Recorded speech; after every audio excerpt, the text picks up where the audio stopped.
Okay, I recorded this at work, but the audio was trash, so I'm gonna just do a voiceover here.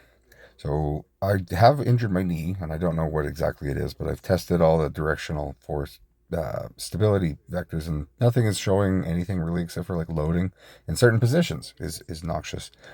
So to get back into loaded flexion, right, we have to start where we can, and so this setup here is a really easy way to lock into an unloaded, so less than gravity, because squatting, right, is like gravity equals one and body weight.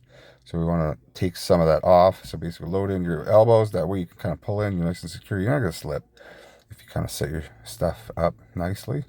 And then basically what I'm trying to show here is you can lean your hips back wherever and or push your knees into wherever they feel like they can handle it. Basically, you just like build tolerance in that range.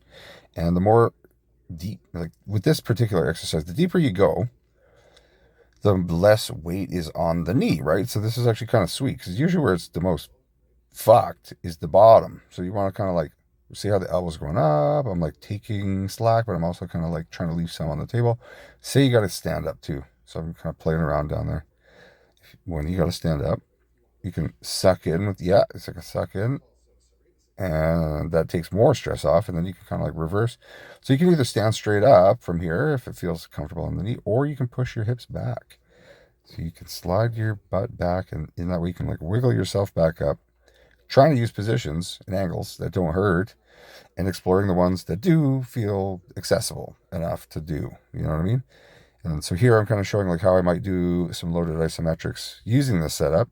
That's basically it, man. Like you just come out of the hole, hold. The more knee forwards I find, the more quad tension there is. And the longer you hold, obviously, the harder it gets. And a lot of magic happens at the bottom. So I hang out at the bottom quite a bit. So I think that's pretty much all I have to say about this.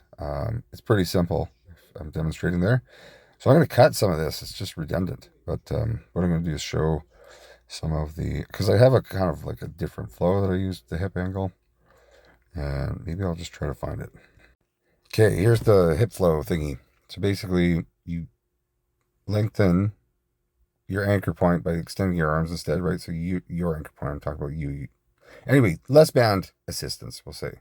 And then change up the angle a little bit, sit your hips way back, and just kind of sink down. You'll be surprised at how like forgiving it is. And then once you're down there, it's easier to crank yourself into that forward position. The handy thing though is that you got the whatever kind of band tension you need. Now, I'm about 220 pounds, and if it is a torn meniscus, I'm familiar with the sensations that I'll be feeling for a little while. Like, they're not a mystery to me. But the best thing you could do if grinding through a range is horrendous, sit back like that, find a nice greasy spot to kind of lean into it. See how we're not bending very much? I can handle that. And if that's too sharp, I would say like don't push into a sharp pain. That will be injurious. You kind of want to kind of push into and hold ache. Aching is fine. Sharp, it's like a hold up. And so, yeah, if you want to repeat the most challenging part of the range, and you can go in and out too. In and out is like a mobility exercise in and of itself, basically, like with a bit of a strength component. But this is for injured people, basically. Not even injured people. Like this is for if you're stiff. This is nice to do before you get injured, especially if you're like janky and stiff. Easy, really easy to do. Takes almost no equipment. Like, look, I got a band and a strap. Pretty easy stuff. And like, I think the total cost would be, well, if you get the strap, $7, band, $12. It's like under $20 after shipping, like 20. Anyway, whatever. You get the idea. Yeah. Okay, I think this is the last one. So this is another thing I've been kind of playing around with for angles, because you want to train the challenging angles. And I'm a big fan of just we push into the discomfort, right? You got to find that sweet spot where it's like it's not going to blow you out. I call it riding the razor's edge, because if you fuck up, you will get cut, right? If you want to ride the butter knife, it's nice and safe over there. If you slip, you shouldn't fuck yourself up.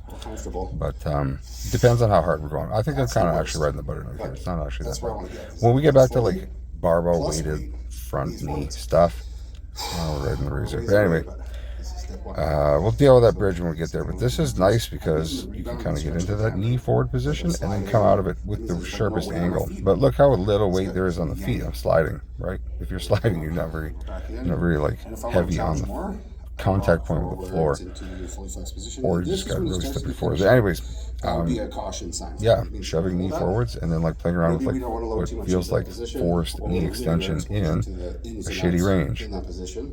I want to get the mechanical loading benefit, but I don't want to do more damage. I don't think I have much else going on here, honestly. It's kind of embarrassing now.